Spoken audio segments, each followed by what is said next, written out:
42 years have passed since I laid my brother to rest. His given name was Ethan Cole, yet we all knew him, loved him, as Logan Pierce. Just 19, his young life was tragically cut short when the Greyhound bus he was riding veered off the Kokhala Highway during a blinding snowstorm in January of '83. The news reports painted a grim picture, 17 souls lost to the icy grip of that night. Logan Pierce was among them. The harrowing task of identifying his body fell to me at the morgue in Hope, British Columbia. Barely 23 myself, the weight of informing our mother that her youngest son was gone, forever absent from this earth, landed squarely on my shoulders. Last Tuesday, at precisely 2 a.m, the piercing shriek of my telephone shattered the stillness of the night. The caller ID displayed a number I didn't recognize, but the area code, 604, screamed Vancouver. My first instinct was to ignore it. At 65, life had taught me that calls at such an ungodly hour rarely heralded good news. Yet, something within me, a primal instinct, compelled me to answer. Perhaps it was the echo of that paternal feeling, that same urge that would jolt me awake whenever young Logan Pierce was tormented by childhood nightmares. Adrian Blake? Is this Adrian Blake? A voice rasped, barely a whisper. I sat bolt upright in bed, my heart pounding a frantic tattoo against my ribs. The voice was fragile, hesitant, as if belonging to someone who had forgotten how to speak. Yet, beneath the rasping roughness, an unsettling familiarity sent a glacial shiver snaking down my spine. "Who is this?" I demanded, my voice betraying my mounting apprehension. Only heavy, labored breathing answered from the other end of the line. A long, drawn-out inhalation, followed by an agonizingly slow exhalation. "It's me," the voice finally managed, each word a struggle. "It's Logan Pierce." The phone slipped from my trembling fingers, clattering onto the floor. My hands shook so violently that I fumbled desperately to retrieve it. When I finally managed to grasp it, the line remained open, his ragged breathing still audible, a haunting presence in the darkness. "This isn't funny," I choked out, my voice cracking under the weight of disbelief and burgeoning fear. "Whoever you are, this is a cruel joke. My brother died 42 years ago." "I know," the voice replied, the words laced with a profound weariness that resonated deep within my soul. "I know how long it's been. I just figured out who I am. I found something, a newspaper clipping about the bus crash." A pause, thick with unspoken pain and confusion. "And there's a picture of me. But the name underneath says Nathan Carrington. That's me, isn't it? I'm Nathan Carrington." The air seemed to constrict in my lungs, stealing my breath. The room began to spin, tilting precariously on its axis. "Where are you?" I finally managed to ask, my voice barely a whisper, lost in the vast emptiness of my disbelief. I don't really know. A place called the downtown Eastside. Someone told me that's what it's called. I've been here a long time. I think I live in a shelter on East Hastings Street, but I don't remember. I don't remember how I got here. I don't remember anything before about 15 years ago, just waking up in a hospital, and they said I'd been found on the street, without any identification, and I couldn't tell them my name. My mind reeled, struggling to grasp the incomprehensible. This couldn't be real. It had to be some elaborate scam, some twisted individual who had unearthed Logan Pierce's name and was now intent on inflicting unimaginable pain. "What do you remember?" I questioned, testing him, searching for a crack in his facade. "Nothing clear, just feelings. Sometimes I dream about snow, about being terribly cold, about people screaming, and sometimes I dream about a house with a blue door, and someone used to make pancakes with blueberries every Sunday. Tager." I felt the tears prick at my eyes, hot and sudden, a wave of emotion washing over me. I remembered that house. I remembered that blue door, freshly painted each spring by our father, a vibrant splash of color against the weathered wood.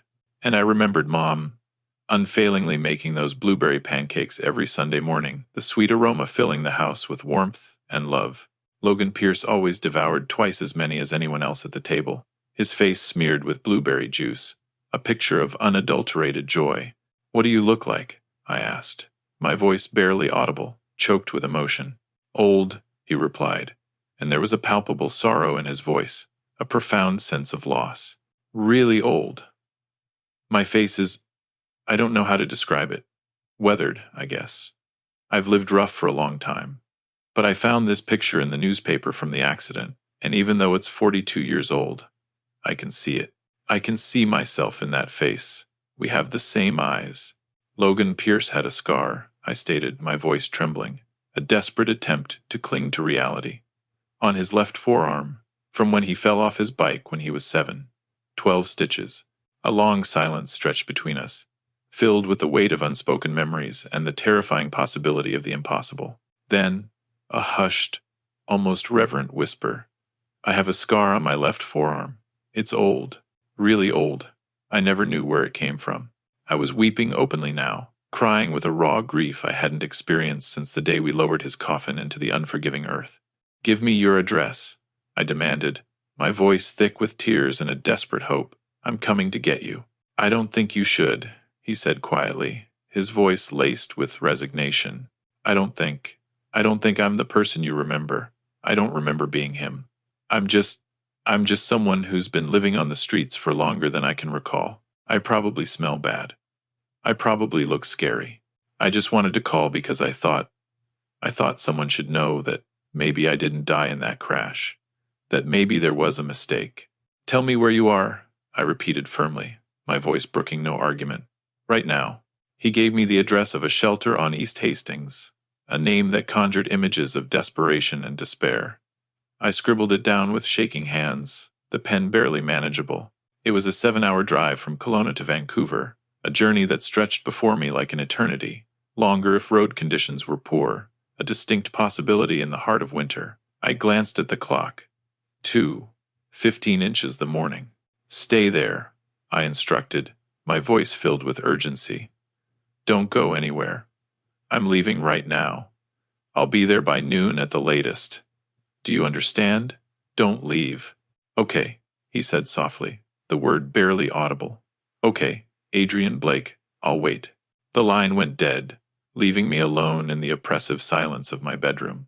I sat there in the darkness for what felt like an eternity, trying to process the incomprehensible, the impossible. Then, adrenaline surging through my veins, I was moving, throwing on clothes, grabbing my wallet and keys, driven by an urgency I couldn't explain. My wife, Emily Harper, stirred in the bed, her voice thick with sleep. Adrian Blake. What's wrong? End quote. I have to go to Vancouver, I said, my voice sounding distant, detached from the reality of the situation. Now? At 2 a.m, Adrian Blake? What's happened? Her voice was laced with concern, her eyes searching my face for answers. I looked at her, this woman I had shared my life with for 38 years, and I realized I had no idea how to articulate the impossible. How does one tell their spouse that the brother they buried 4 decades ago had just called on the phone, a ghost resurrected from the depths of the past? I'll explain later, I said, my voice rushed, desperate to escape the questions I couldn't answer. I have to go. I'm sorry. And I was out the door before she could utter another question, leaving her bewildered and alone in the pre-dawn darkness. The drive to Vancouver felt like the longest 7 hours of my existence, each mile stretching out before me like a cruel joke. I kept the radio switched off, unable to bear the distraction of music or news. My mind was a whirlwind of possibilities, impossibilities, and disbelief, a chaotic storm of emotions that threatened to overwhelm me. A part of me remained convinced that this was an elaborate, cruel charade, a carefully constructed deception designed to inflict maximum pain. I imagined arriving to find some con artist who had somehow learned intimate details of Logan Pierce's life, skillfully weaving a web of lies to ensnare me. But another, more profound, part of me, the part that had never fully reconciled itself to the fact that my little brother was gone, was screaming that this was real, that somehow, against all odds, Logan Pierce was still alive. I found myself recalling that day in the morgue with vivid clarity, the images seared into my memory. I was 23 years old, barely more than a kid myself, and they had pulled back the sheet to reveal a face that was battered and swollen beyond recognition by the impact of the crash, a grotesque mask of tragedy. The body had lain out in the freezing cold for 12 hours before they were able to recover it from the wreckage, exposed to the unforgiving elements. There was a deep gash across the forehead, bruising everywhere, a landscape of devastation. But I had looked at the remaining shape of the face, the color of the hair, the build of the body, and with a grief-stricken certainty, fueled by shock and desperation, I had declared, yes, yes, that's my brother. That's Ethan Cole. That's Logan Pierce. But what if I had been wrong? What if, in my shock and overwhelming grief, I had identified the wrong body, sealing the fate of two families with a single, irreversible decision? The very possibility made me nauseous, a sickening wave of guilt and horror washing over me. Because if that were true, then Logan Pierce had been alive all this time, enduring a nightmare beyond comprehension. Alive and suffering, alone, not knowing who he was, trapped in a living hell. While I had moved on with my life, while I had married Emily Harper, had children, built a career, celebrated birthdays and Christmases and anniversaries, while Mom had died 10 years ago, still consumed by her grief for her youngest son, I pressed harder on the accelerator, urging the car forward, desperate to rewrite the past. I reached Vancouver at 11:30 inches the morning, the city a stark contrast to the serene beauty of Kelowna. The downtown Eastside was as dreadful as I'd heard, perhaps even worse. A landscape of broken dreams and shattered lives. Buildings boarded up, their windows like vacant eyes staring out at the world. People slumped in doorways, their faces etched with despair. Discarded needles scattered across the sidewalks, a grim testament to the ravages of addiction. This was where my brother had been living. This was the reality he had endured for years. A truth that pierced my heart like a shard of ice. I located the shelter on East Hastings, a low, gray building that appeared to have stood there since time immemorial, worn down by time and neglect, a silent witness to the suffering within its walls. The front door stood unlocked, a symbol of both welcome and vulnerability. Inside, the air was thick with the overpowering scent of industrial cleaner, desperately attempting, and failing, to mask the underlying odor of too many unwashed bodies crammed into too small a space, a suffocating reminder of the harsh realities of poverty and homelessness. A woman sat behind a desk near the entrance, her face etched with a weary kindness. She glanced up as I entered, her eyes assessing me with a practiced gaze. "Can I help you?" "I'm looking for someone," I said, my voice trembling slightly, betraying my mounting anxiety. "His name is—" He might not remember his name, but he called me this morning. He said he's been staying here. He would have asked to use the phone around 2 a.m. She studied me for a moment, her gaze unwavering, then nodded slowly, a flicker of recognition in her eyes. "Logan Pierce." "Yeah, I remember." He was pretty worked up, asked if he could use the phone, said it was an emergency. Sweet guy.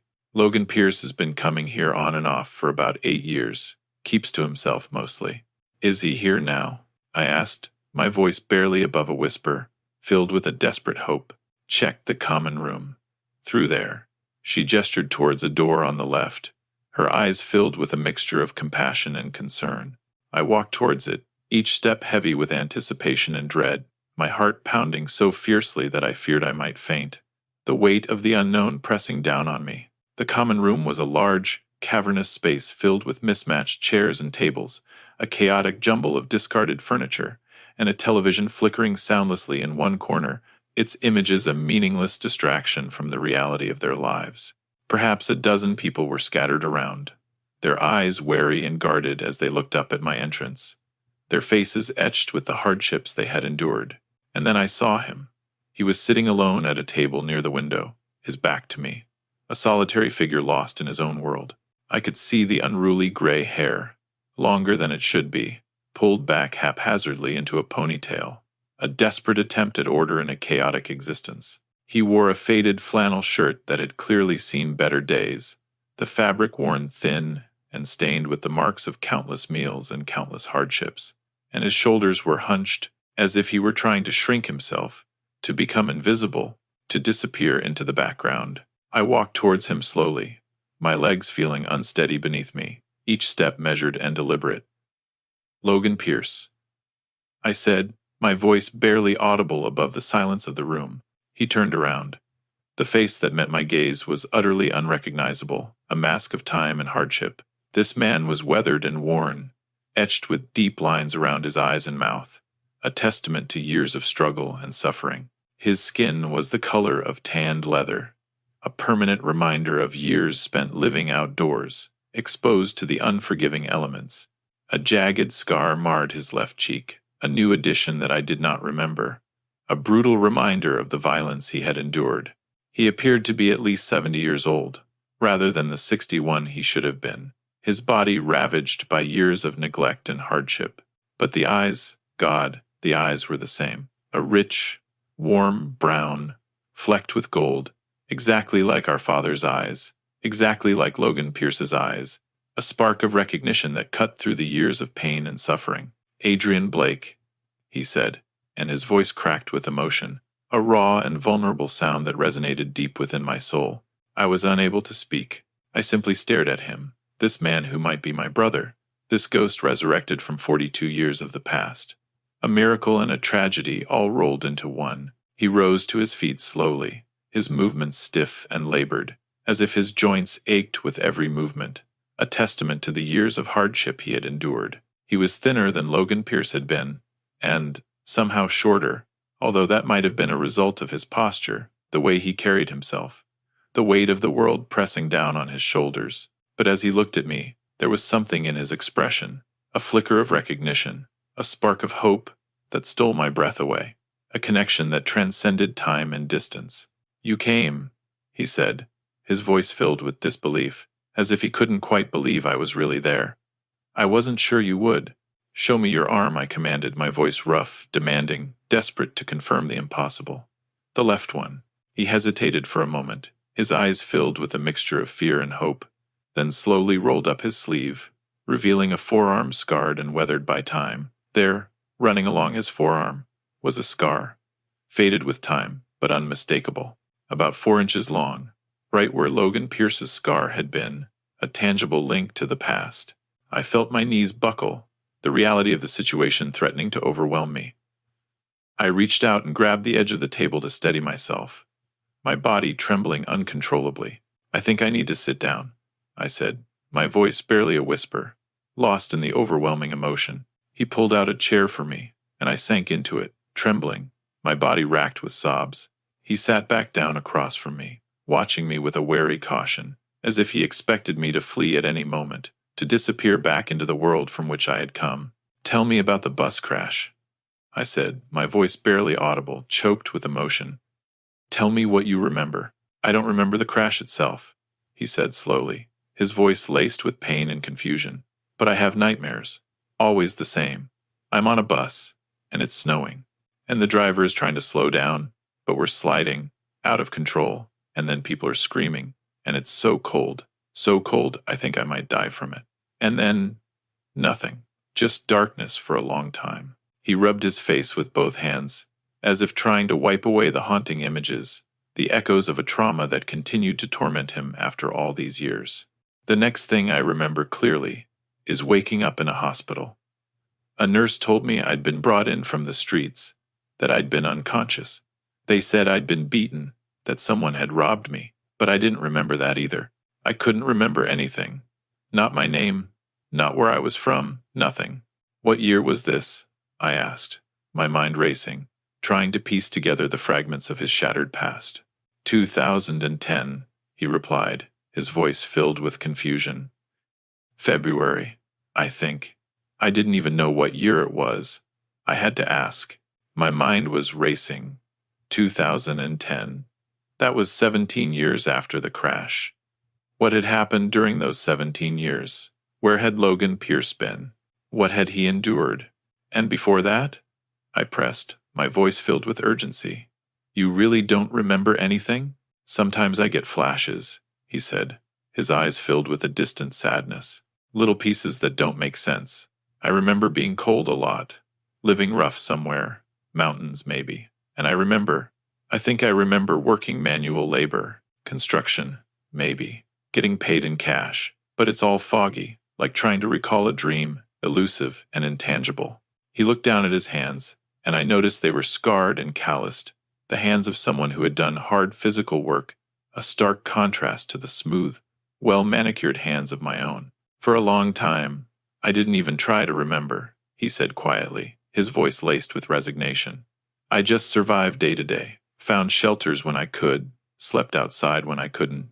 There are gaps in my memory, even from the last 15 years. Sometimes I'd realize weeks had passed, and I couldn't account for them. The doctors I've seen, the ones at the free clinics, they said I might have some kind of dissociative disorder, probably from trauma, a coping mechanism for a mind shattered by unimaginable pain. When did you start trying to remember? I asked, my voice filled with a mixture of hope and trepidation. About 6 months ago, he said. I met this woman at the shelter, a volunteer. She was going through boxes of old newspapers, sorting them for recycling, and she showed me one from the 1st of January 1983. She said, "Can you believe this was 40 years ago?" And something about that date made me feel, I don't know, strange, like it meant something, a buried memory stirring within him. He reached into his pocket and pulled out a carefully folded piece of newspaper, yellowed with age, the edges frayed and worn.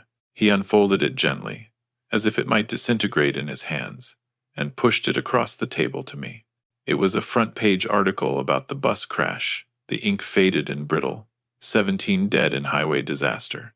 The headline proclaimed, a stark and brutal reminder of the tragedy. And there, in a small photo grid of the victims, was Logan Pierce's face, young, smiling, a high school graduation photo that Mom had given to the newspaper, a portrait of innocence lost. I looked at that picture for a long time, he said, and something clicked.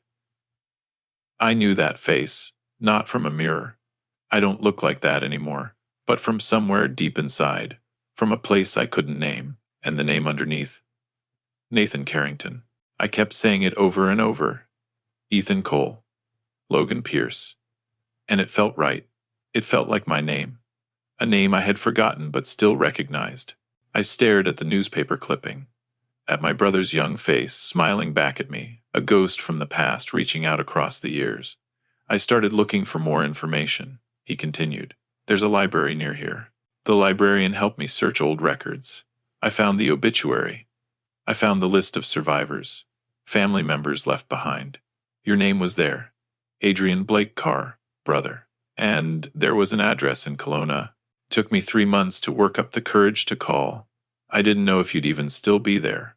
I didn't know if you'd believe me, if you'd even want to know.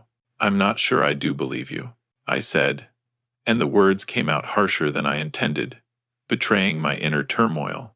I'm not sure I can believe you, because if you're Logan Pierce, then I identified the wrong body.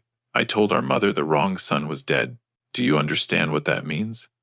The weight of that mistake is almost unbearable. He flinched, his eyes filled with pain, but he nodded, understanding the enormity of the situation.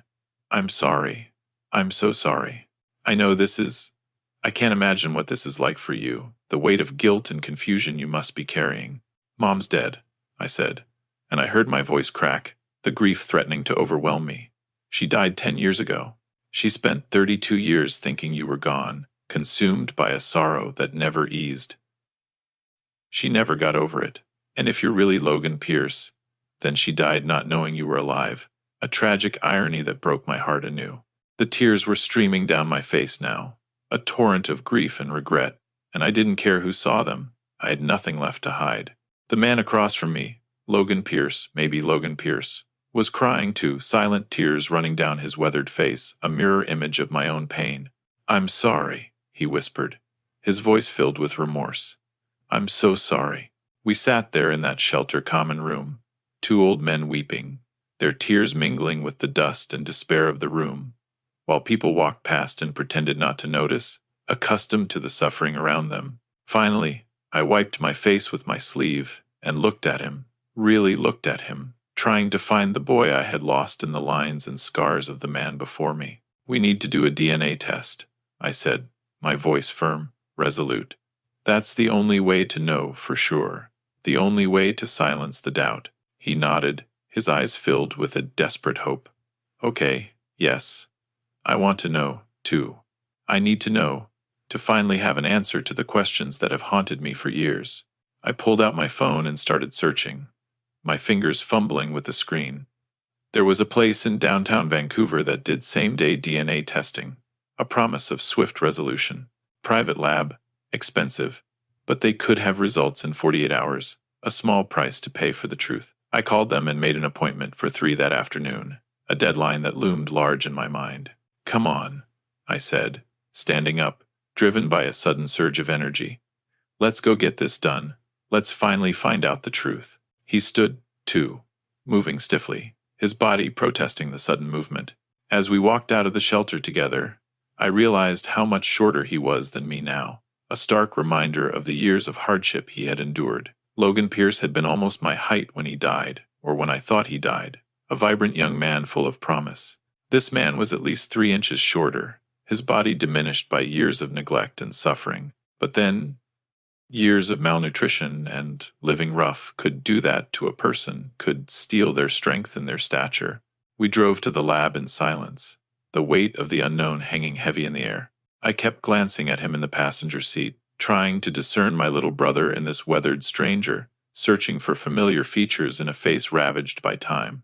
Sometimes I could see it, the shape of his ear, the way he rubbed his thumb against his fingers when he was nervous, a habit Logan Pierce had always had, small gestures that sparked a flicker of recognition. Other times, he seemed like a complete stranger, a man I had never met before, a puzzle I couldn't solve. The DNA test was simple: cheek swabs for both of us, paperwork, payment, a clinical and impersonal process that belied the profound implications of the results. The lab technician said they'd call me with the results in 48 hours, a promise that felt both impossibly distant and terrifyingly close. As we left the lab, I realized I hadn't thought about what came next. I had been so focused on finding him, on confirming his identity, that I hadn't considered the aftermath. "Where are you staying tonight?" I asked him, my voice hesitant, unsure of the answer. "The shelter, I guess," he said, his voice resigned, accustomed to the harsh realities of his life. "Not the same place," I said, the words coming out before I could stop them. I looked at him, at this man who might be my brother, standing on the street corner in clothes that had been worn too many times, the fabric thin and threadbare, and shoes that were falling apart, his feet exposed to the elements. And I couldn't do it. I couldn't just leave him there, to return to the streets after all these years. "Come on," I said, my voice filled with a newfound resolve. "I'm getting a hotel room. You're staying with me. You're not going back to the streets tonight." "You don't have to do that, I know," he said, his voice filled with a mixture of gratitude and disbelief. "Come on," I repeated, brooking no argument. I found a hotel near Stanley Park, a haven of tranquility in the heart of the city, a place where we could escape the chaos and despair of the downtown Eastside. Got a room with 2 beds, a sanctuary where we could finally rest. The desk clerk gave us a suspicious look, me in my clean clothes, and him looking like he'd been living rough, the disparity between us obvious, but I didn't care. I paid cash and got the key, determined to protect this man, whether he was my brother or not. In the room, I ordered pizza, a simple comfort that we could share, while he took a shower, washing away the grime and despair of the streets. He was in there for almost 45 minutes, scrubbing away years of neglect, trying to reclaim a sense of dignity. When he emerged, his hair was wet and clean, slicked back from his face, and he'd shaved off a patchy beard, revealing the contours of his face. And suddenly, I could see it more clearly, the shape of his face, the set of his jaw, Logan Pierce's jaw, a glimpse of the boy I had lost. We ate pizza in near silence, the television playing quietly in the background, a meaningless distraction from the emotions that swirled between us. Finally, he spoke, breaking the silence that had hung heavy in the air. "Thank you," he said, his voice filled with gratitude. "For this. For not just. For believing me enough to try, for giving me a chance. I haven't decided what I believe yet," I said, my voice honest. "But I needed to know, one way or another. I needed to find the truth, whatever it may be." He nodded, understanding my need for certainty. "Can I ask you something? What was I like before, when I was Logan Pierce? What kind of person was I?" The question hit me like a physical blow, a sudden and unexpected reminder of the life that had been stolen from him, the potential that had been lost. I put down my pizza and leaned back against the headboard, my mind flooded with memories of my little brother.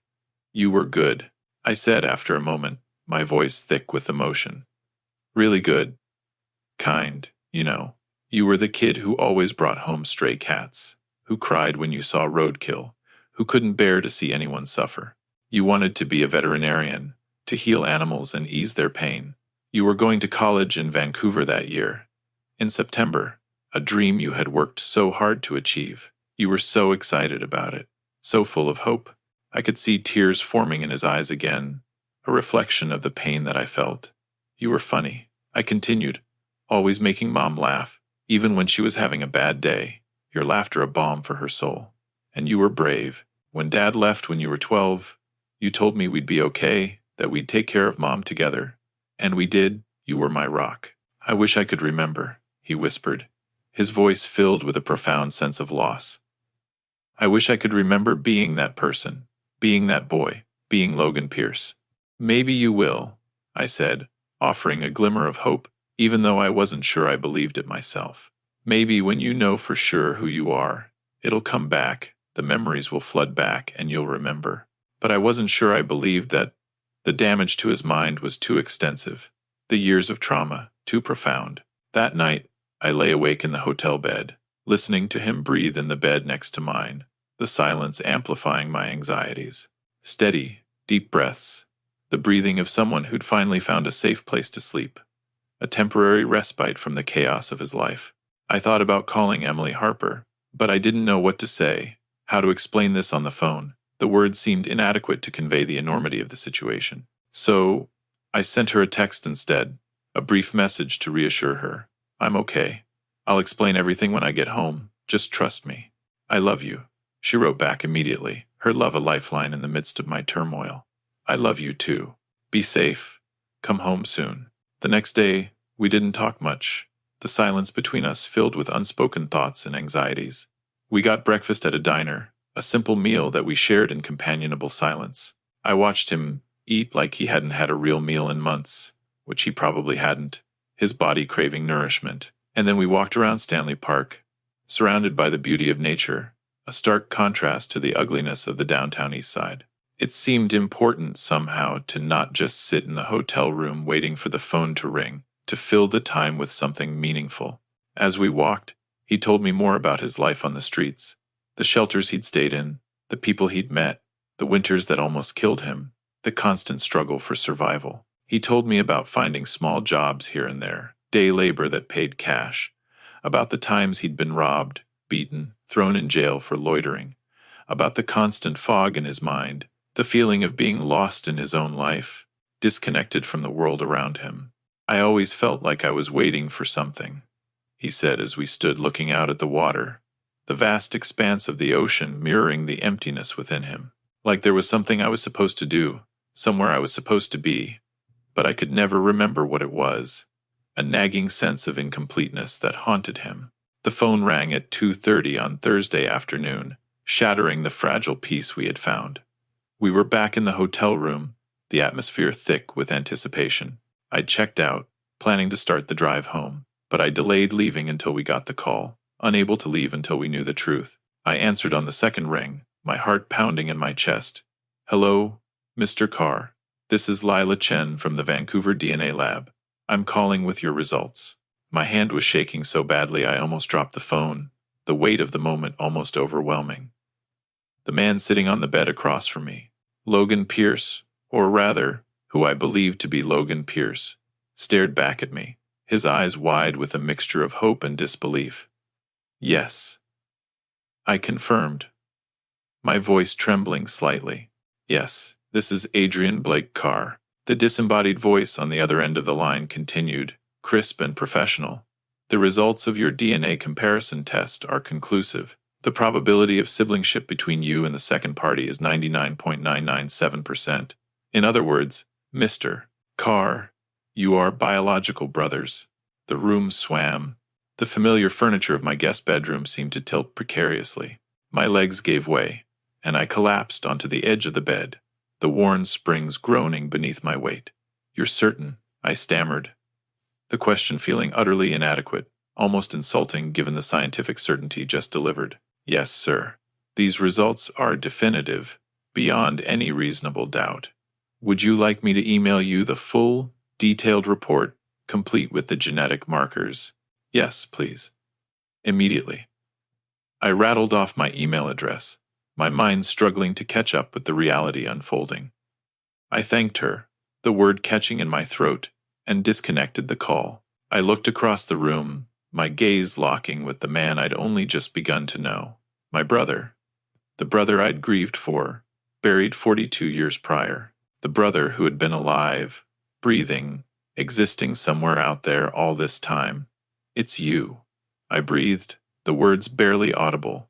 You're really Logan Pierce.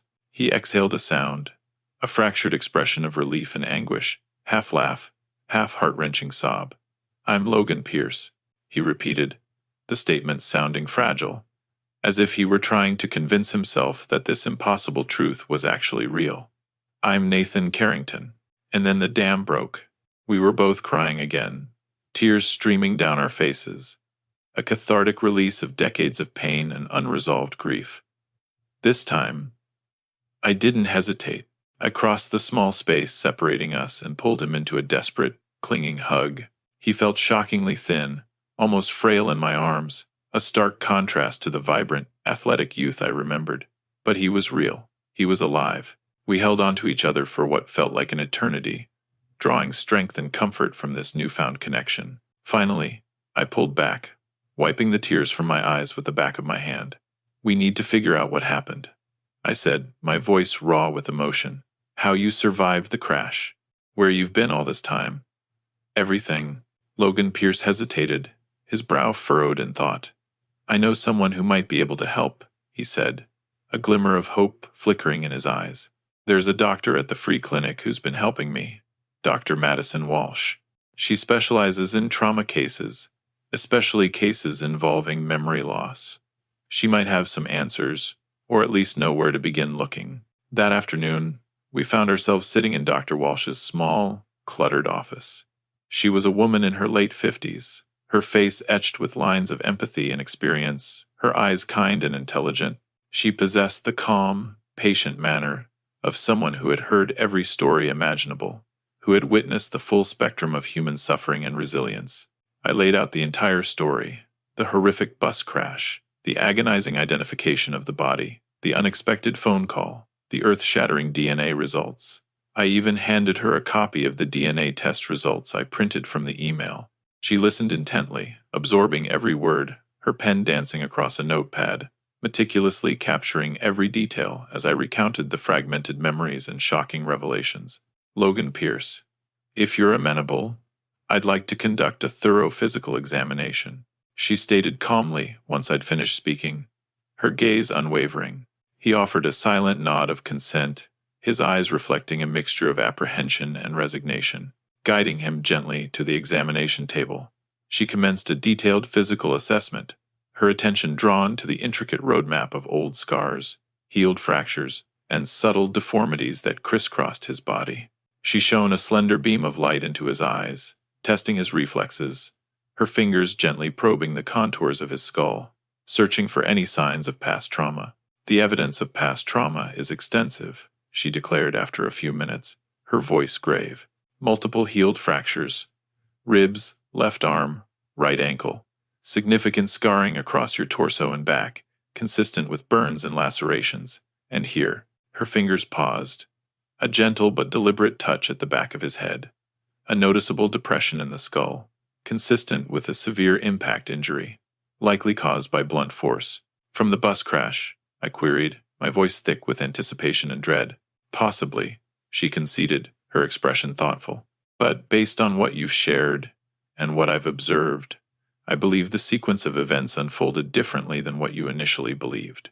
She drew up a chair, positioning it directly in front of us, her expression mirroring the gravity of the situation.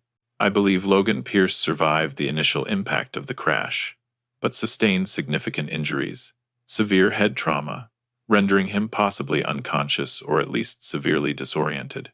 In the ensuing chaos, amidst the swirling snow, the blinding blizzard conditions, and the encroaching darkness.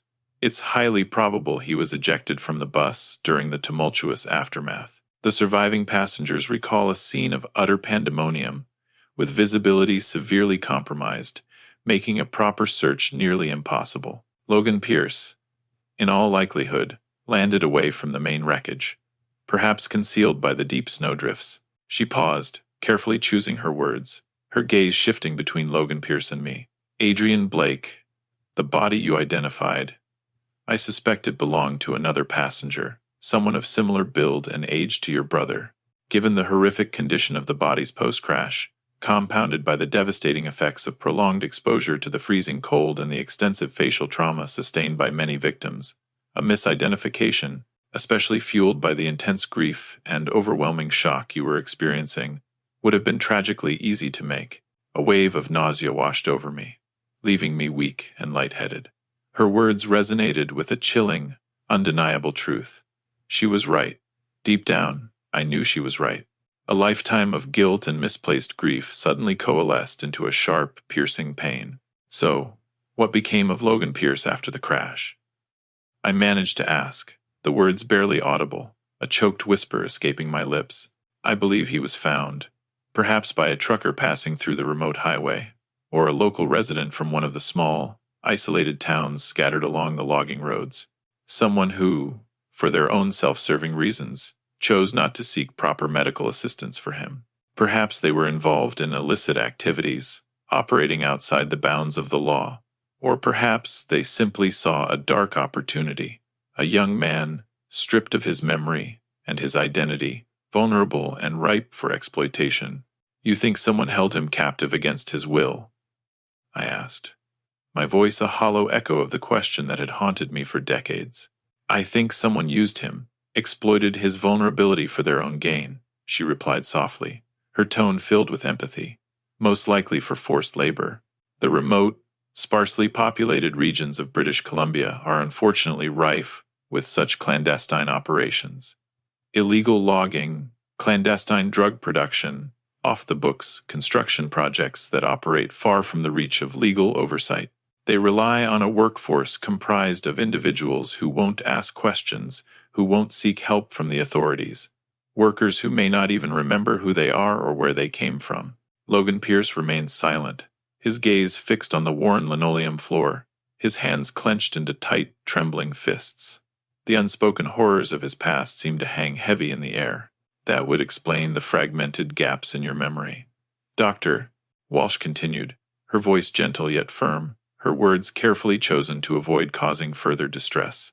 Years of untreated head trauma, the possibility of further injuries sustained during his captivity, chronic malnutrition, and prolonged exposure to harmful substances as a coping mechanism to numb the pain. Your brain was simply trying to protect itself by shutting down, suppressing the unbearable memories. The dissociative episodes you've described, the periods of complete amnesia, are classic trauma responses. So, around 2010, I said slowly, piecing together the scattered fragments of his story, trying to make sense of the unthinkable. He escaped from his captors, or they released him, or they simply decided he was more trouble than he was worth and discarded him. 15 years of brutal forced labor, exposed to the elements, would age anyone prematurely, both physically and mentally. Dr. Walsh observed, her expression pained. If his health was deteriorating, if his memory issues were becoming more pronounced, they might have simply abandoned him in Vancouver, left him to fend for himself on the streets. And then he lived on the streets for another 15 years, forgotten and alone. I whispered, the stark realization hitting me with the force of a physical blow, while I was living comfortably in Kelowna, while I could have been searching for him, fighting to bring him home. Logan Pierce's voice, barely a murmur, cut through my self-reproach, his words laced with a profound understanding.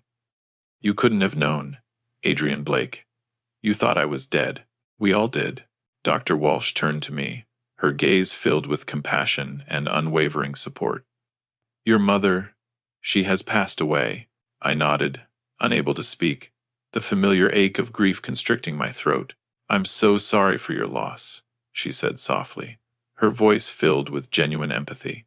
But Adrian Blake, you need to understand something crucial. The man sitting here before you, He's your brother genetically, the carrier of your shared family history. But he's not the same person he was at 19. He's lived a life you can't even begin to imagine, a life filled with unimaginable suffering and hardship. He's survived horrors that would have broken most people, leaving them shattered beyond repair. He's still Logan Pierce. Deep down, the essence of who he once was remains, but he's also someone entirely new, someone forged in the fires of 42 years of unrelenting trauma and extraordinary survival. I looked at my brother, really looked at him for the first time, seeing beyond the familiar features I remembered from my youth. I took in the silver threads woven through his unkempt hair, the etched lines upon his weathered face, the profound weariness that shadowed his eyes, reflecting a lifetime of pain and loss. She was right. This wasn't the carefree, optimistic boy I'd bidden farewell to back in 1983. This was a survivor, a testament to the indomitable spirit of humanity, a living embodiment of resilience in the face of unimaginable adversity. "What do we do now?" I asked, my voice barely above a whisper, filled with uncertainty and a desperate longing for guidance. "That's entirely up to you, Adrian, Doctor," Walsh replied, her voice gentle but firm, conveying both compassion and unwavering confidence in our ability to navigate this challenging new reality. "But I strongly recommend intensive therapy for Logan Pierce, comprehensive treatment aimed at processing this staggering level of trauma, reclaiming a sense of self, and rebuilding his shattered identity. It will be a long and arduous journey, requiring patience, understanding, and unwavering support. Family therapy, for both of you, could also prove invaluable, a safe space to learn how to navigate the complex dynamics of brotherhood after all this time, to forge a new bond based on honesty, empathy, and mutual respect." We left the clinic in a stunned silence, the weight of the revelations heavy upon us, the unspoken questions swirling in our minds. Dusk was settling over the city, casting long, ominous shadows across the streets of the downtown Eastside, as the area stirred with its familiar nightly rituals of despair and resilience. "Come home with me," I said, breaking the silence as we stopped on the sidewalk, my voice filled with a mixture of hope and trepidation. "Come to Kelowna, stay with Emily and me. We have a spare room. We can figure this out together, as a family." I saw the fear flickering in his eyes, the apprehension warring with a fragile spark of hope. "I don't know how to be someone's brother anymore," he confessed, his voice raw with vulnerability, exposing the deep-seated wounds of a life lived in isolation and trauma. "I don't know how to be part of a family, to navigate the complexities of relationships. I've been alone for so long, I don't even know where to begin." "Then we'll learn," I said, my voice firm with conviction, offering a promise of unwavering support. "Both of us. We'll figure it out. Together, one step at a time." He remained silent for a long moment, his internal struggle evident in the tension in his jaw, the furrowed brow, the haunted expression in his eyes. Then, slowly, he nodded, the gesture almost imperceptible. "Okay," he said, his voice barely audible, a fragile whisper of hope amidst a lifetime of despair. "Okay, Adrian Blake, I'll try. I'll do my best." The next morning, we embarked on the 7-hour drive back to Kelowna, leaving behind the shadows of Vancouver's downtown Eastside and venturing into the unknown territory of our shared future. The journey felt profoundly different this time, charged with a mixture of anticipation, anxiety, and a deep sense of responsibility. I found myself constantly glancing at him in the passenger seat, this brother who had defied death, resurrected from the depths of the past, a walking miracle beside me. We spoke little during the long drive, but the silence was comfortable, a shared understanding passing between us, a recognition of the unspoken bond that connected us despite the years of separation and the unimaginable experiences that had shaped us into the men we had become. As we finally pulled into my driveway in Kelowna, Emily was waiting on the porch, her face etched with a mixture of anticipation and apprehension. I'd called her the previous night, pouring out the unbelievable story, struggling to find the words to convey the magnitude of what had transpired. She'd wept on the phone, her heart overflowing with compassion, urging me to bring him home, promising to offer him unwavering love and support. She descended the steps as we emerged from the car, her gaze fixed on Logan Pierce for a long, silent moment, her eyes filled with a mixture of curiosity, empathy, and a profound sense of welcome. Then, she opened her arms wide, offering him a gesture of unconditional love and acceptance. "Welcome home, Logan Pierce," she said, her voice thick with emotion, her words carrying the weight of decades of longing and unspoken grief. He hesitated for a moment, as if unsure how to respond, then tentatively stepped forward, allowing her to embrace him. I saw his shoulders begin to shake, and I knew he was crying, the dam of suppressed emotions finally breaking, releasing the pent-up pain and trauma that had been locked inside him for so long. That was 3 months ago. It hasn't been easy, not by any stretch of the imagination. Logan Pierce is haunted by vivid nightmares almost every night, reliving the horrific events of his past, battling the demons that continue to torment him in his sleep. He struggles with crowds, with sudden loud noises, with the confines of enclosed spaces, remnants of a life lived in fear and isolation. He attends therapy twice a week, working with a skilled trauma specialist to process the decades of abuse and hardship he endured, slowly, painstakingly, chipping away at the wall of silence and denial he had built around himself. But he's remembering things too. Small, seemingly insignificant details at first, the taste of Mom's blueberry pancakes on a Sunday morning, the name of the scruffy terrier we had when we were kids, the familiar scent of the old house in summertime, a blend of freshly cut grass and blooming lilacs. Last week, a vivid Christmas memory surfaced, a recollection of being 8 years old, of the shiny new bicycle I'd scrimped and saved all year to buy him, a symbol of my love and admiration. "I'm starting to feel like him," he confessed to me yesterday, as we sat on the back deck, watching the sun dip below the horizon, painting the lake in vibrant hues of gold and crimson, like Logan Pierce again. Like I'm not just someone who shares his DNA, who carries a faint echo of his past. Like I'm actually becoming him again. Or maybe becoming someone new, a more complete version of myself that includes him. Does that make sense? "Yeah," I said, my heart swelling with hope, my voice thick with emotion. "It makes perfect sense. You're reclaiming your identity, rediscovering the person you were meant to be. My children have met him, my 2 daughters and my son, the nieces and nephew he never knew he had. They approach him with a mixture of caution, curiosity, and profound kindness, sensing the fragility beneath his stoic exterior. My grandson, who's 5 years old and possesses an uncanny ability to see into people's souls, has declared Logan Pierce his best friend, and Logan Pierce's face lights up with genuine joy whenever the little boy is around, a testament to the healing power of innocence and unconditional love. We've talked about the grave, about what to do with the headstone bearing Logan Pierce's name in the Kelowna cemetery, a stark reminder of the life that was stolen from him. We've considered having it removed, or altered to reflect the truth, or leaving it as a memorial to the person Logan Pierce was before, a symbol of the past we can never forget. We haven't reached a decision yet. There's no urgency. We're taking things one day at a time, allowing the healing process to unfold naturally. Last week, Logan Pierce secured a part-time job at a local garden center. He has a natural affinity for plants, a quiet understanding that transcends words. He's discovered that they don't ask questions, they don't judge, they simply thrive under his care, responding to his gentle touch and unwavering attention. He comes home each evening, his hands stained with earth, his face animated with stories about the customers he's met, the seeds he's planted, the flowers he's nurtured. He's learning to be a person again, to navigate the complexities of everyday life, to find joy and purpose in the simple things. And I'm learning too. I'm learning that grief doesn't adhere to a linear path, that its tendrils can reach into unexpected corners of the heart, that the pain of loss can resurface even amidst the greatest joy. I spent 42 years mourning my brother, believing him to be gone forever, and now he's here. Yet, I still feel the profound loss of who he was, of the life that was stolen from him, of the dreams that were shattered in the unforgiving wilderness.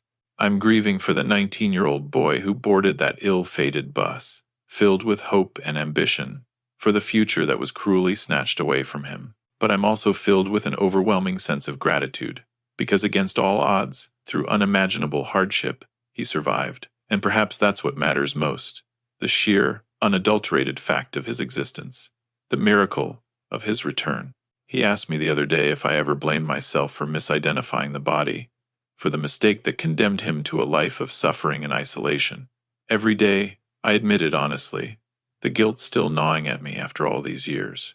Every single day since you called me, the what-ifs and should-haves replay in my mind.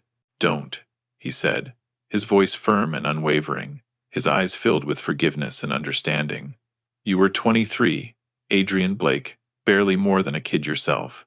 You'd just lost your brother, the person you loved and admired more than anyone in the world. You were traumatized, overwhelmed, and grief-stricken. You did the best you could in an impossible situation, given the limited information you had. I should have looked more carefully, I countered, the guilt refusing to release its grip. If I had been more thorough, more observant, I might have realized the truth. If you had, he said quietly, his voice filled with a poignant wisdom, they might never have found me. I might have died alone in those mountains, working for those who took me, my memory fading into oblivion. At least this way, I'm here, I'm alive, and I have a brother who drove 7 hours in the middle of the night because a stranger spoke my name, a brother who never gave up hope, even when all hope seemed lost.